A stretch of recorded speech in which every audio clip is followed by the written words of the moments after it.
Welcome back to Hannah's Harvest. I'm excited to have you in the kitchen with me today because we're trying a recipe I've never done before. Today I'm using the Ball Canning Guide salsa recipe to can up some salsa with tomatoes and jalapenos from my garden this summer. I'm really excited to make this recipe and extend the time that I can eat my fresh garden vegetables.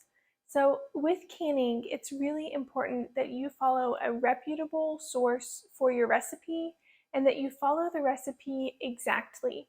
That way, you don't take any risk of introducing botulism into your canned goods and having them spoil. So, for the best luck, it's important to use a source like Ball and their canning recipes.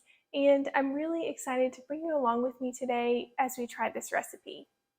I also wanted to mention before we start that I am by no means a professional canner or homesteader, and I've just practiced with making things like jams and jellies, apple butter, and now salsa. So if you're new to canning, I hope this video is an encouragement to you that while the process might be messy and a little bit chaotic, it's definitely worth it to try. And don't let the intensity prevent you from trying canning because it's really fun and it's a neat way to preserve your harvest. I'm going to start with my tomatoes. And throughout this summer, every time I have a tomato I don't want to use fresh, I've been coring and then scoring the bottom and putting it in a gallon freezer bag. And I have a whole gallon bag full of tomatoes, so I know it's time to make salsa. Because my tomatoes are frozen, I started out by putting them in the oven at 350 degrees for about 30 minutes, so now they're nice and soft. I let them cool, and you can see how easy it is for the skins to just pull off. So I'm removing the skins before I add them to our pan to add the other ingredients for our salsa. I know that some people will leave the skins on their cherry tomatoes when they can them up for salsa, but because I'm taking the time and the effort, I want the texture to be as smooth as possible, so I'm going to go ahead and remove those skins as well. I didn't cut these or do anything to prepare them, I just froze them, and now that they have defrosted, the skins easily come off.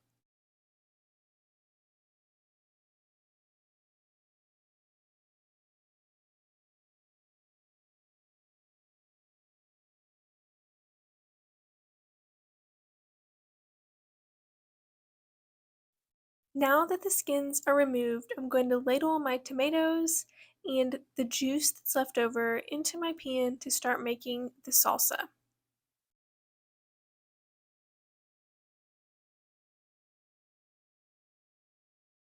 This recipe says that you need to bring your ingredients to a boil and then let them simmer for 15 minutes. So while the tomatoes are coming up to temperature, I'm going to work on slicing up the other ingredients. This canning recipe calls for 6 green onions, 2 jalapenos, and a tablespoon of cilantro. I've also added 4 cloves of minced garlic, and now I'll add our half a cup of white vinegar, 2 tablespoons of lime juice,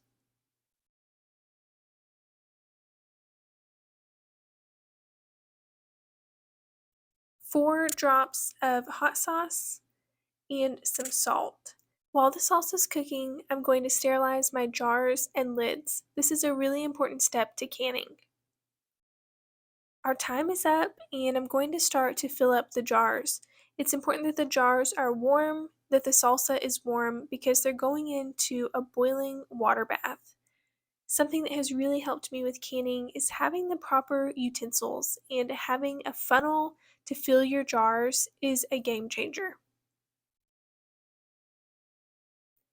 As I fill the jars, I'm going to be sure to leave it half an inch of airspace like the recipe recommends.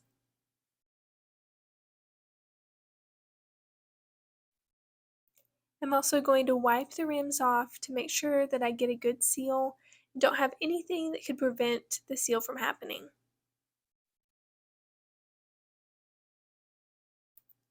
Next, I'm going to put the clean lids onto the clean jars. You want to tighten your lids down to where they're finger tight, but you don't want it to be so tight that they'll be hard to open.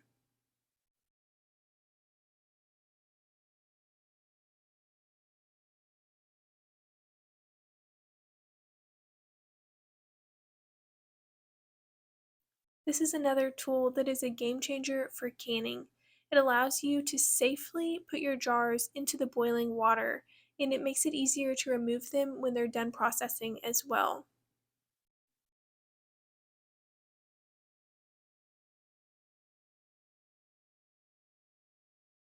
And here's where I made a very dangerous rookie mistake.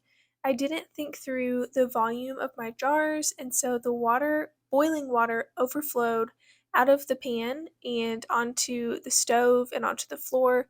Thankfully, I didn't get burned, but next time I remember to leave plenty of space, knowing that I can always add more water in if I need to, but it is definitely not safe to overfill your canner.